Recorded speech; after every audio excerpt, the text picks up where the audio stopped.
আসসালামু আলাইকুম এভরিওয়ান, আশা করি সকলে ভালো আছেন। তো আপনারা অনেকেই আসলে ফোনের যে কন্ট্যাক্টস নাম্বারগুলো সেভ করেন সেগুলো কিন্তু আপনারা গুগল কন্ট্যাক্টসে সেভ করে রাখেন। অনেক সময় দেখা যায় যে ফোন হারিয়ে যাওয়ার সম্ভাবনা থাকে অথবা সিম নষ্ট হয়ে যাওয়ার সম্ভাবনা থাকে।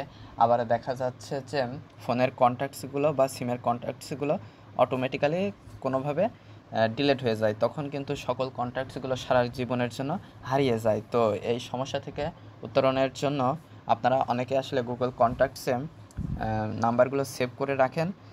তো এই সেভ করার নাম্বার যদি আপনারা আপনাদের ফোনের কন্ট্যাক্টস নাম্বারগুলো সব ডিলিট হয়ে যায়, তাহলে এক ক্লিকের মাধ্যমে কিন্তু এই কন্ট্যাক্টসের নাম্বারগুলো আপনারা ফোনের কন্ট্যাক্টসে সেভ করে নিতে পারেন। তো সেটা কিভাবে করা যায় আজকের ভিডিওতে আপনাদেরকে আমি সেটাই প্রমাণসহ দেখিয়ে দেবো। তো অবশ্যই ভিডিওটি না টেনে সম্পূর্ণ ভিডিওটি দেখবেন। মূল ভিডিওটি শুরু করার আগে সকলের কাছে ছোট্ট একটা রিকোয়েস্ট, যারা এখনও চ্যানেলটি সাবস্ক্রাইব করেনি তারা অবশ্যই চ্যানেলটি সাবস্ক্রাইব করে আমাদের সাথেই থাকবেন, আর যারা অলরেডি সাবস্ক্রাইব করেছেন তাদেরকে অসংখ্য ধন্যবাদ। তাহলে চলুন মূল ভিডিওটি শুরু করা যাক।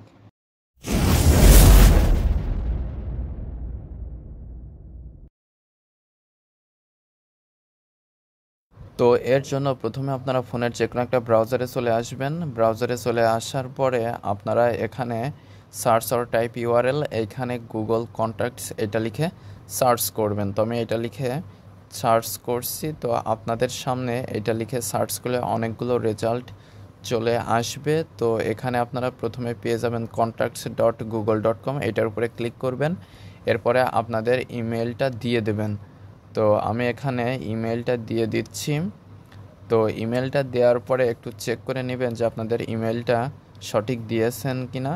তো এটা দেওয়ার পরে জাস্ট নিচে নেক্সট বাটন দেখতে পাচ্ছেন, এই নেক্সট বাটনে ক্লিক করে দিবেন। তো ক্লিক করে দেওয়ার পরে আপনাদের পাসওয়ার্ডটা দিতে বলবে ইমেলের। তো ইমেলের পাসওয়ার্ডটা আপনারা দিয়ে দিবেন।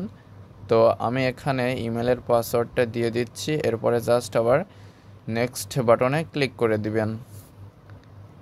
তো নেক্সট বাটনে ক্লিক করে দিলে আপনাদের সামনে আপনাদের এই ইমেইলে যতগুলো কন্ট্যাক্টস নাম্বার সেভ করা ছিল সবগুলো শো করবে। তো আমার এখানে দেখতে পাচ্ছেন 290টি কন্ট্যাক্টস রয়েছে, সেগুলো সব এখানে শো করছে। তো আমি স্টে অন ওয়েব এইটা ক্লিক করে এটা কেটে দিচ্ছি এবং সেভে ক্লিক করে পাসওয়ার্ড সেভ করে নিচ্ছি ব্রাউজারে। তো এটা হয়ে গেলে আপনারা এখানে সকল নাম্বারগুলো বা কন্ট্যাক্টসের যে নাম্বারগুলো রয়েছে নাম শো করবে। তো আপনারা এখানে একটা আইকন দেখতে পারবেন, ডাউনলোডের আইকন। তো এই ডাউনলোডের আইকনের উপরে ক্লিক করবেন। এরপরে নিচের অপশনটা V card for Android or iOS contacts এটা সিলেক্ট করবেন। সিলেক্ট করার পরে এক্সপোর্ট যে বাটনটা রয়েছে এটাই ক্লিক করে দিলে আপনাদের এই নাম্বারগুলো সব ডাউনলোড হওয়া শুরু হয়ে যাবে। তো আপনারা এখন এখান থেকে ব্যাকে চলে আসবেন, আর এখানে কন্ট্যাক্টসে চলে আসবেন। তারপরে ইম্পোর্ট অ্যান্ড এক্সপোর্ট এইটার উপরে ক্লিক করে দিবেন। তারপরে আপনার ফাইলটি যেখানে ডাউনলোড হয়েছে সেটা সিলেক্ট করবেন। আমি এখানে এসডি কার্ড সিলেক্ট করে দিচ্ছি। এরপরে নেক্সট বাটনে ক্লিক করে দিচ্ছি। তো নেক্সট বাটনে ক্লিক করার পরে ফোন কন্ট্যাক্টস এটা সিলেক্ট করে জাস্ট আবার নেক্সট বাটনে ক্লিক করে দিবেন।